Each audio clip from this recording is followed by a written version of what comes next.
Boker Tov, on continue Bezrat Hashem, le chapitre qu'on avait entamé la semaine dernière. Donc on est toujours dans le chapitre 22. On le mentionne comme ça, ceux qui suivent le cours par internet, ils peuvent savoir où on se situe. Le cours Bezrat Hashem, il sera dédicacé pour la tzlacha de tout le Ham Israël avec la Geoula Mitit Vashlema Techef Umiyad Mamash. Alors la semaine dernière, on avait parlé qu'Akadosh Baruch Hu, il donne la vitalité au monde. Et pour donner la vitalité au monde, il est obligé aussi de donner la vitalité à ceux qui ne désirent pas trop leur donner la vie, mais il n'a pas le choix. On va voir, bien sûr qu'il a le choix. Mais étant donné qu'Akadosh Baruch Hu, il a mis un système de libre arbitre, et ce libre arbitre-là, il faut bien qu'il y ait le choix entre le bon et le mal. Donc Akadosh Baruch Hu, il donne aussi la vie à ce qui va aller à l'encontre de lui. Parce que, pourquoi c'est important de parler de ça? Parce que des fois, c'est paradoxal. D'un côté, on te dit dans la chassidoute, tout est Dieu, tout vient de Dieu, tout est lui. D'un côté, tu vois des choses dans le monde, puis ça c'est Dieu, ça fait partie de lui, ça c'est Akadosh Baruch Hu qui donne la vie. Et la Torah te dit oui, pour laisser en réalité la possibilité du libre choix. Sinon on ne l'aurait pas. Et là il nous dit donc, va la sitra achara va atuma, ito avat asher sané, asher sané pardon. Il dit donc la sitracha, donc les forces du mal. Et les clipotes, ce sont un dégoût d'Akadosh Baruch Hu. C'est-à-dire qu'Akadosh Baruch Hu, il est, on va pas dire il les déteste, mais c'est comme ça que le pasuk qui dit, sané, c'est il est haï. Pourquoi? Et no mashpian lachayut mi pnimiut aratzon vechefto amiti, asher chafetz ba chas veshalom, ki im keman desha de batar katfo il sono, shelo birtsono. Et on avait donné l'expression que le Admor HaZaken y ramène souvent, avec la différence quand tu donnes à quelqu'un quelque chose, à quelqu'un à qui tu aimes, tu vas lui donner d'une manière souriante, rayonnante, tu vas lui donner de ta pnimiut, de ton intérieur, ça te fait plaisir. Et le contraire, des fois, tu n'as pas le choix de donner à des employés, par exemple, quand tu as une société qui ne te plaise pas trop, mais tu n'as pas le choix. Il a travaillé, il doit recevoir son salaire. Donc, quand tu vas lui donner en réalité son chèque ou son virement, il va sentir que tu ne l'as pas fait avec un grand plaisir. Mais tu n'as pas le choix. Tu vas dire à ton employé, je t'ai fait ton virement. Ah ok, ça s'arrête là. La personne que tu aimes, tu vas le faire rentrer dans ton bureau, tu vas dire écoute, tu bosses comme il faut, je suis très content de toi, continue comme ça. Voilà, je t'ai fait ta paye, tu vas la recevoir aujourd'hui, j'aimerais te donner des bonus, avance. Donc il va y avoir deux personnes qui vont recevoir peut-être la même paye. Un qui va sentir que le patron, ça lui a fait plaisir de payer, et un qui va sentir personne n'est irremplaçable. Ouais. Si tu veux partir, tu peux partir aussi. Et là, il nous dit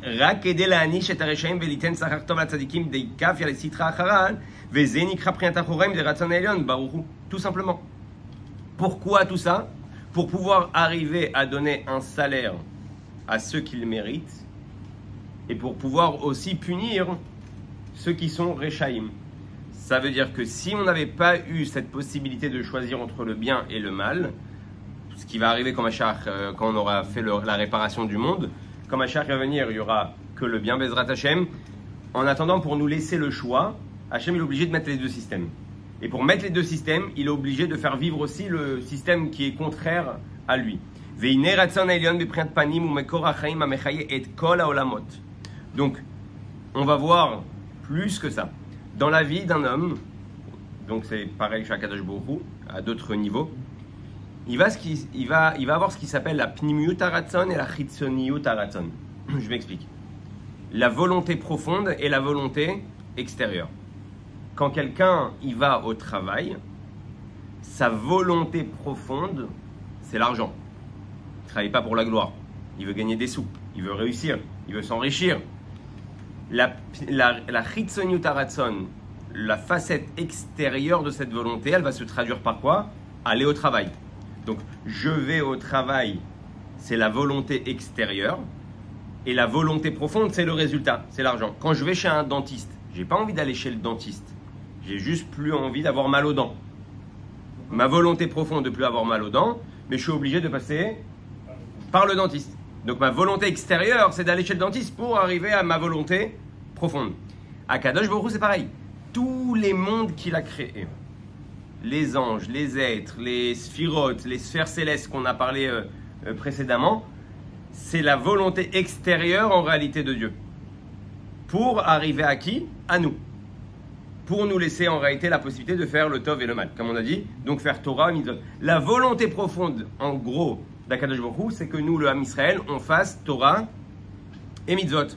Pour faire Torah et mitzvot, il faut qu'Akadosh Baruch Hu crée un travail, un dentiste, un monde. Et donc il va mettre tout ce système en place juste pour nous, juste pour qu'on puisse arriver à aller au shiur de Tanya le mercredi matin et écouter quelques phrases de Torah. Il va créer tous ces mondes-là juste pour ça. Et donc, on comprend maintenant la profondeur de la volonté de Dieu envers nous en faisant Torah ou Mitzvot. Imagine-toi que tout ce que tu vois dans l'humanité, tout ce que tu vois dans le monde, ça a été créé juste pour ça. Juste pour que tu puisses faire la volonté de Dieu. Ou les fiches eno shoré, klal al sitra kara, vegam priat achoraim shel haratzon haelyon, eno melubash betoch hamama, shel hamakif alea milemala. Donc, dans la partie qui est, on va appeler ça négative, donc la partie de la touma, même la vie, la vitalité extérieure, donc Dieu va donner une vitalité extérieure à tout ce qui est contre lui pour, on a dit, laisser un monde, pour pouvoir nous laisser le choix de faire Torah Mitzvot, qui est sa volonté profonde. Même ça, en réalité, ce n'est pas une vitalité qui les pénètre réellement. Maintenant, on va comprendre quelque chose de très fondamental. Comme cette vitalité n'est pas réellement la vraie volonté de Dieu, mais il le fait que pour qu'on puisse avoir un libre arbitre, on comprend pourquoi ce qui est contraire à Dieu peut penser être indépendant. Et là, on va rentrer dans un sujet super important. Le sentiment d'indépendance vis-à-vis de Dieu, comme si je n'ai pas besoin de Dieu, ou comme si je me gère tout seul, comme si je peux me débrouiller tout seul, en réalité, il vient de cette façon dont Akadosh Baruch Hu donne aussi la vitalité à ces choses-là. Hein? Donc c'est extérieur. Donc ils ont ce sentiment d'atzmaout. Je suis indépendant, j'ai pas besoin, je fais ce que je veux, comme je veux. Il y en a qui disent l'article 22, je fais ce que je veux quand je veux. D'accord? Le kach imekor amita vatuma Hashem ishmerenu, et donc de là vient le contraire de la vie, donc la mort. Ce côté tum'a, impureté, la mort vient de justement parce que là-bas il n'y a pas réellement la vitalité de Dieu profonde qui est habillée en eux. Qui met at misère or vechayut sheneket mekalet betocha priat achoraim digdusha shelemala ou priat galut mamash betocha. Et donc on va comprendre aussi une autre notion qu'on va développer.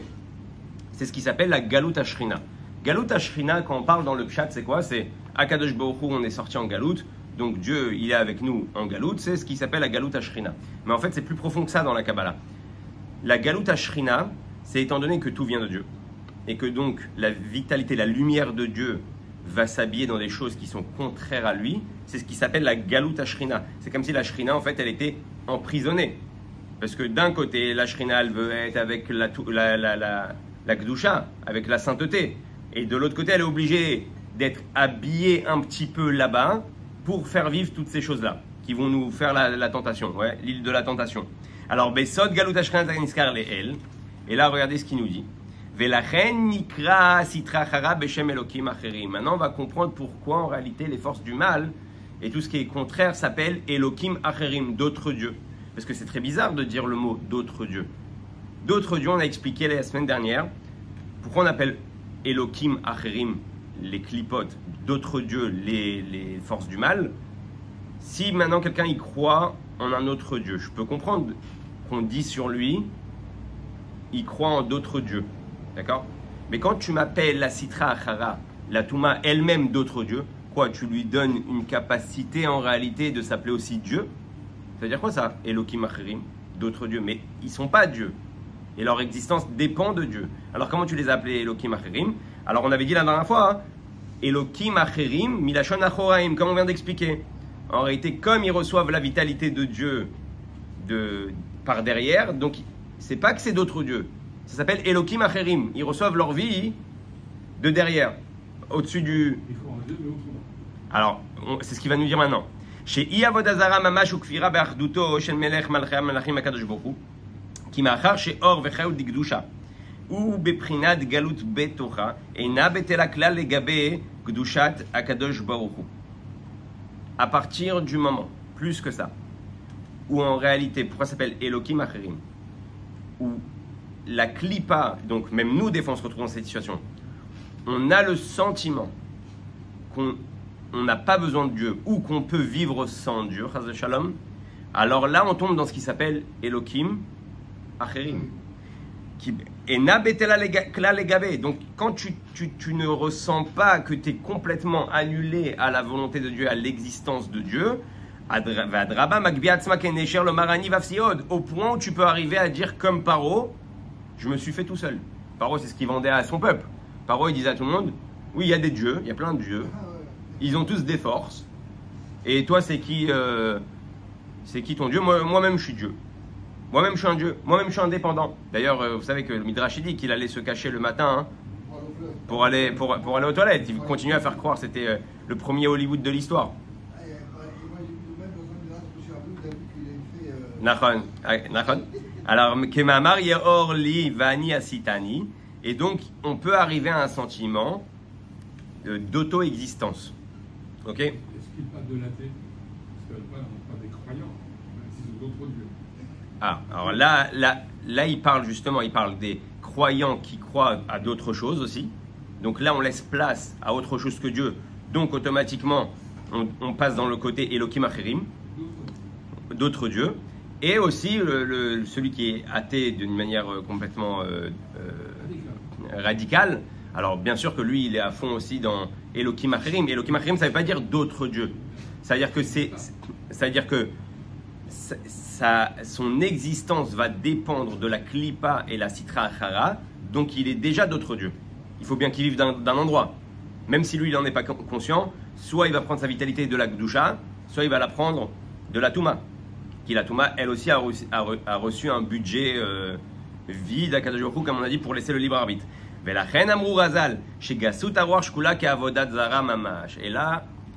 là, ça va nous parler un peu plus, je pense en tout cas. C'est pour ça que la Torah, elle dit que ceux qui ont de l'orgueil sont considérés comme de la Avoda Zara. À partir du moment où tu as de l'orgueil, c'est le moment où tu commences à dire il n'y a pas que Dieu. L'orgueil, c'est quoi? C'est je suis là. Moi aussi, j'existe. Je me mets en colère. Je m'énerve. Donc, je ne suis pas conscient au même moment que la situation qui vient d'arriver, c'est qui me l'a mis en place? C'est Dieu. Donc, je crois qu'il y a d'autres choses qui font vivre les situations. Je crois qu'il y a d'autres choses qui font vivre ma vie. Donc, je passe dans ce qui s'appelle l'orgueil. Et Hachem, il va dire sur ça, moi et lui, on ne peut pas résider ensemble. Alors pourquoi? Je vais vous raconter quelques petites histoires qui sont méod maniennettes. Vous savez, il y avait un chassid qui s'appelait Rabbi Pinchas Raizes. Rabbi Pinchas Raizes, il était à l'époque du Admor Azaken, le Baal Hatanya. Et il avait un papa qui était un grand rave de la ville de Shklov, qui était très connu. Et une fois, son papa, il lui a dit, comment ça se fait que tu te rejoins à la communauté des chassidim? Ils ont quoi de particulier? Alors, le Rabbi Pinchas, il leur a dit que les chassidim, ils ont un travail particulier sur l'abnégation de soi-même. Ils ne mettent pas en avant leur avodat Hashem. Ils sont complètement annulés à la volonté de Dieu. Bon, il va voir son père et dit, j'aimerais que tu étudies dans Reshit Chochma, d'accord, c'est un livre de Kabbalah et de Moussar, de l'époque d'un élève de Rabbi Moshe Cordovero. Et là-bas, il va lui dire, écoute, là-bas dans le Mador, dans le sommaire, il y a le côté aussi Anava. Étudie pendant un moment ce chapitre-là qui parle de l'Anava, de l'humilité. Ok, son papa, il étudie. Qu'est-ce qu'ils avaient? Ils avaient un homme de maison, ouais, un maître de maison. Rabbi Pinchas, il va voir le maître de maison. Il dit, regarde, j'aimerais que tu ailles voir mon père dans quelques jours.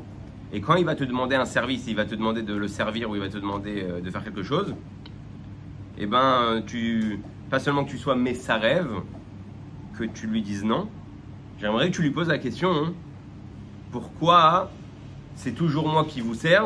Peut-être est arrivé le moment que vous aussi vous me serviez un petit peu. Ok. Le père de Rabbi Pinchas, au bout de quelques jours, il attrape son Mécharet, celui qui est à la maison, et il lui dit, écoute, son majordome, et il lui dit, s'il te plaît, j'ai besoin de ci, j'ai besoin de ça. Et là, il lui balance la phrase, peut-être est arrivé le moment où moi aussi je peux vous demander des services. Et le Rav, qui a appris le chapitre de l'humilité, il dit, t'as raison mon fils.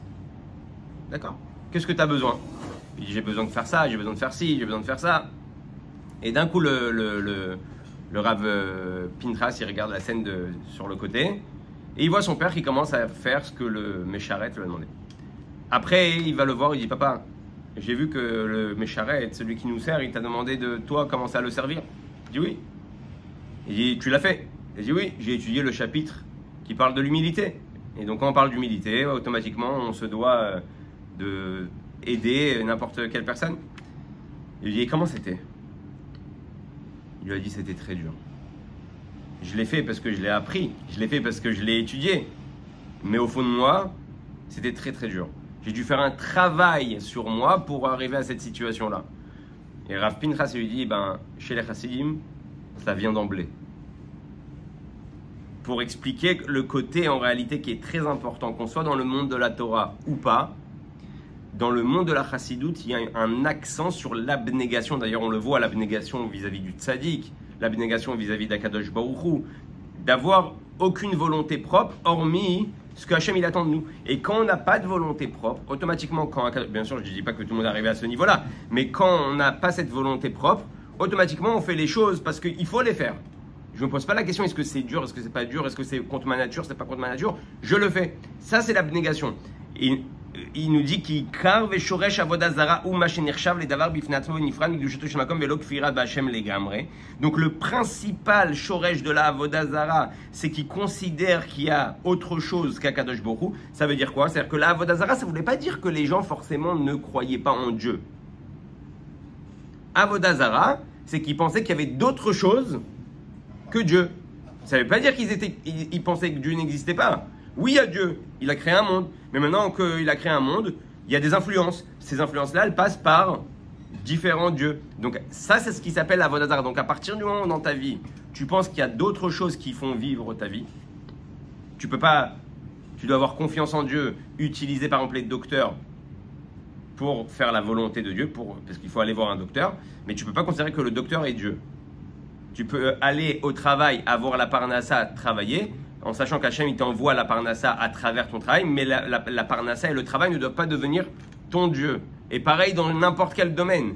Et là, il nous dit, vous savez, il y avait Dafka, c'est marrant, parce qu'il y avait une histoire avec le Rabbi Israël Miroujin, d'accord, le rouginaire. Une fois, il est arrivé dans une ville, pour vous dire à Kama, les tzadikim, ils recherchaient ce côté-là d'abnégation. Il est arrivé dans un village où il y avait deux harsania, deux motels. D'accord? Un petit hôtel qui était géré par un juif pratiquant et un hôtel qui était géré par un juif pas pratiquant. Et quand les élèves ils lui ont demandé Rabbi, tu veux aller où? Il a dit je veux aller dans l'hôtel du juif qui n'est pas pratiquant. Alors ils ont été complètement choqués. Ils m'ont dit de Rougine. On a un juif ici pratiquant qui a un hôtel et on a un juif ici. Et pourquoi tu choisis celui-là? Il dit parce que dans l'hôtel du juif pratiquant, il y a tellement de gava et il y a écrit sur la gava, sur l'orgueil, Ani ve'lo yecholim ladur beyachad. Moi et lui, on ne peut pas résider ensemble. Donc je ne veux pas être dans un endroit où il n'y a pas Dieu. Et étant donné que le propriétaire de cet hôtel, il a beaucoup d'orgueil, donc c'est sûr que Dieu n'est pas là-bas. Donc il a dit je veux pas dormir là-bas. Et sur le juif qui n'est pas pratiquant, alors ils ont dit ouais mais qui te dit que Dieu il est là-bas? Il a écrit Ashochen itam betor tumatam. Il a écrit Dieu réside avec leur touma. C'est-à-dire que même si il n'est pas pratiquant et qu'il fait peut-être des fautes, à partir du moment où il y a quand même l'humilité, l'abnégation, Akadosh Baruch Hu il est avec toi. Et là c'est très important parce qu'on se rend compte qu'en réalité notre vie, la proximité avec Akadosh Baruch Hu va dépendre de combien on est annulé, de combien notre yesh, notre ego, notre existence n'est pas mise en avant par rapport à Akadosh Baruch Hu. Imgvar, il y a plein d'histoires sur ça. Imgvar, est-ce qu'on a le temps de raconter encore quelques... Ouais, on a quelques minutes. Pardon. Il y a plein d'histoires comme ça qui sont très très intéressantes, surtout dans les Sipurei Chassidim. Il y avait une fois ce qui s'appelait à l'époque du Baal Shem Tov, un mitnaged, donc un opposant à la Chassidoute. Et il avait entendu les prodiges et les miracles et toute l'avancée du monde chassidique. Il a dit, écoute, à un de ses amis, je vais aller. Lui, c'était un homme farouche. À l'époque, c'était la mode. Les hommes farouches, c'était les hommes qui se séparaient de ce monde pour s'attacher à Dieu. Donc ils étaient très spirituels, ils rencontraient personne, ils s'enfermaient dans des synagogues, ils restaient là-bas, ils dormaient, ils buvaient, ils ne voulaient pas voir le monde. Il dit, je vais aller là-bas, je vais rien dire. Si le Maguid de Mezerich est vraiment tzaddik, il va ressentir que je suis un homme pieux, je suis un homme important. S'il ne ressent pas, c'est la preuve que tout ça c'est du bluff. Il va faire Shabbat et il se rend compte dans la yeshiva du Maguid que personne ne le calcule. Personne. Il se dit, bon ok, après Shabbat, je fais ma valise et je me taille. Ici en réalité c'est que du bluff, personne n'arrive à voir mon niveau, personne n'a voir mon importance, je suis érudit et pourtant personne ne me demande de dire un Dvar Torah, rien. Bon, c'est qu'il n'y a pas grand chose ici à faire. À la Seuda Shlishit, le Maguid de Mezerich, il dit à son chassid Rabbi Zouché Manipoli, qui est très connu, Reb Zouché fait un Dvar Torah. Et d'un coup, il monte sur le pupitre et il dit un pasouk, je vais vous le réciter, Isater ish bemistarim va'ani lo arenu neum Hashem. Ok, qu'est-ce qu'il veut dire en français ce pasouk? Il dit, Hashem il dit, quelqu'un va se cacher. Est-ce que quelqu'un qui va essayer de se cacher, moi je ne vais pas le voir? C'est ce que dit Dieu. C'est-à-dire que tu peux pas te cacher de Dieu. Des gens ils essaient de se cacher, dans des endroits et en pensant que bon, on ne nous a pas vus. Peut-être que les êtres humains nous ont pas vus. Ouais. À Kadosh Baruch Hu, aujourd'hui, il a mis un monde avec des caméras, donc maintenant même l'être humain, il sait qu'on peut être vu n'importe où. Donc c'est plus facile à nous de comprendre qu'Hachem il nous voit partout, d'accord? Mais il fait ce pasouk là et d'un coup il change la virgule. Il dit Isater ish bemistarim va'ani, va se cacher un homme et moi. Et là le Rabbi Zouché il dit quelqu'un qui se cache et qui ressent moi, donc virgule, lo arenu neum Hashem. Dieu ne le regarde pas. En changeant la virgule, il a changé le sens du pasouk. Tu veux te cacher et te sentir moi, tu peux pas te cacher. Mais si tu te sens moi, ce qui est sûr, c'est qu'Akadosh Baruch Hu, il te regarde pas. Et d'un coup, le type, il entend ça et il comprend que ça le vise. Tant que tu te sens toi, tu te sens existant, quoi, je suis intelligent, quoi, je suis fort, quoi, j'ai de l'argent, quoi, qu'il y a un manque d'humilité, Hachem, il te regarde pas. Comme ça, il dit. Le type, il a décidé de finalement rester dans la yeshiva. Et Léat, donc, son orgueil est descendu et il a commencé à faire partie des chassidim. Et Rabbi Zouché, il a repris la parole, et il a repris le pasouk et il a mis la virgule ailleurs. Isater ish bemistarim vanilo. Quelqu'un va se cacher, mais vanilo, mais il ne se sent pas existant. Arenum neum Hashem. Hashem le regarde. Et donc, ce message-là, il a pénétré le cœur de cet homme-là. Et c'est vrai, c'est-à-dire qu'on peut être même un érudit, on peut être même dans la Torah, on peut être même dans les mitzvot. Si tu te la pètes, tu t'éloignes de Dieu. Tu peux avoir toute la sifriya, donc toute la bibliothèque, dans ta tête. Si tu te la racontes, Akadosh Baruch Hu, il te dit, moi et toi, ça marche pas. Ouais, c'est pas mon kiff. C'est pas mon kiff d'être avec toi, Chaz Shalom. D'où l'importance. Donc, à Draba, à plus forte raison, quand t'as pas de livre dans la tête et que t'as que des TikTok et des Instagram. Donc, à plus forte raison que tu peux pas te la raconter. Mais bon, aujourd'hui, dans la génération, c'est à four. Plus t'as d'abonnés, plus tu scrolles et plus tu crois que t'es important. Ouais. À l'époque, il fallait faire des études pour passer à la télé. Aujourd'hui, on te prend ceux qui ont beaucoup de followers et on te dit allez, venez à la télé pour dire quelques mots. Et là, tu te rends compte que pas tout le temps, bien sûr, on va pas mettre tout le monde dans le même sac, mais pas tout le temps, il y a des choses intéressantes à entendre. Et là, il nous dit comme ça Kedeita bagmara, de karoule laka del kaya, et là, chez gamem marchivim atzmam leyesh vedavar bifne atzmo. Donc, nous, on a l'interdiction, en tant que juif, l'interdiction de penser qu'il y a d'autres intermédiaires hormis Dieu. Ça veut dire que ça va aller plus loin. Par exemple, les nations du monde qui croient en Dieu, il n'y a pas de problème à ce qu'ils disent « Ah, super, grâce à la pluie, on a eu une bonne récolte. » Il n'y a pas de problème. Toi, si tu dis ça, il y a un problème. Si tu viens à penser que l'intermédiaire a une source indépendante. Oh, heureusement que j'ai fait cet investissement. Grâce à cet investissement, grâce à Facebook, grâce, n'importe ce que tu vas dire, si tu penses une seconde que grâce à la chose, bien sûr, on doit utiliser les intermédiaires, je ne suis pas en train de dire que non. Mais si tu penses que grâce à ça, tu as eu ça, tu as commencé à te séparer de Dieu. Dans le monde, Hachem, il n'a pas réclamé ça.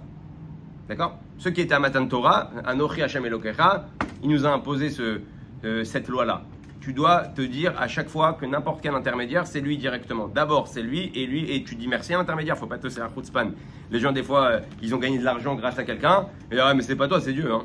Ne crois pas que c'est toi, hein. C'est Dieu. Non, si Dieu t'a envoyé lui, c'est que il a un srout, il a un mérite, que c'est passé par lui. Tu te dois d'être reconnaissant en tant que Ben Adam, en tant qu'être humain, tout en sachant que c'est qu'un intermédiaire d'Akadosh Baruch Hu.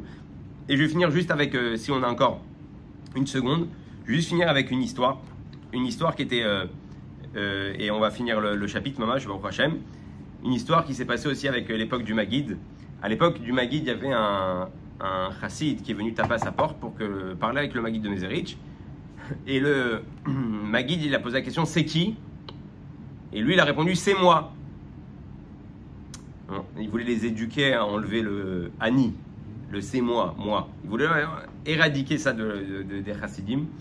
Donc il lui a dit, c'est très bien, tu tombes très bien, je veux que tu ailles dans tel et tel village, à tel et tel endroit. Bon, ok. Le chassid, il fonce, il arrive dans un endroit, dans un village, et là-bas, à ce moment-là, il y avait un mariage. Comme il connaît personne, il s'assoit à la table des pauvres. À l'époque, il y avait donc ceux qui étaient invités, et les pauvres qui n'étaient pas invités, qui voulaient venir manger, on leur faisait des tables où ils pouvaient aussi se servir. Donc il va là-bas, il s'assoit avec les pauvres, mais comme il est honteux et qu'il connaît personne, il touche à rien, il mange pas. Au bout de quelques heures, il commence à avoir des cris. Les enveloppes, elles ont disparu, on a perdu les cadeaux, quelqu'un a volé les cadeaux. Ils le regardent tous, c'est un étranger, on le connaît de nulle part, et en plus, il a rien mangé. Donc c'est pas un vrai pauvre, les pauvres qui viennent à la table là-bas, ils viennent pour manger, donc il n'a pas mangé, c'est sûr que c'est lui. Ouais. Et ils ont commencé à l'embrouiller, à le pousser, à le taper, et lui il a dit plusieurs phrases, Zelohani, Zelohani, Zelohani, c'est pas moi. Et d'un coup quelqu'un il vient, et il dit, mais non, ça peut pas être lui, c'est un élève du Maguid de Mezerich. Ah pardon les gens, pardon, bien sûr, si c'est un élève du Maguid de Mezerich, il n'y a aucun doute, c'est pas lui. Et là le chassid il a dit, maintenant j'ai compris pourquoi il m'a envoyé. Sur un mois, pas un mois Chodesh, ouais, sur un Ani que j'ai dit au Maguid, on m'a frappé 3 fois pour que je dise, c'est pas moi, ouais. Et il a dit, en fait ça coûte cher de penser qu'à soi. Ça coûte cher d'avoir de l'orgueil, parce que pour annuler le Ani une fois que j'ai dit, il a dû prendre des coups, et en plus dire Zélo Ani plusieurs fois. C'est pas moi. Ah, c'est pas moi, ouais, c'est personne. C'est personne. Alors tu ramènes une écoute très importante par rapport au. Alors, comment on va dire si on n'utilise plus le mot Ani, j'utilise plus le mot je. Donc, comment je parle? Je peux pas parler. Et en fait, le problème, il n'est pas le moi. Il est Argachat à Ani. C'est le ressenti de moi. Tu peux utiliser le mot moi, je. C'est moi qui a fait. Il n'y a pas de problème. Mais si quand tu dis c'est moi qui a fait, tu as un ressenti que c'est vraiment toi qui a fait, là tu as un problème.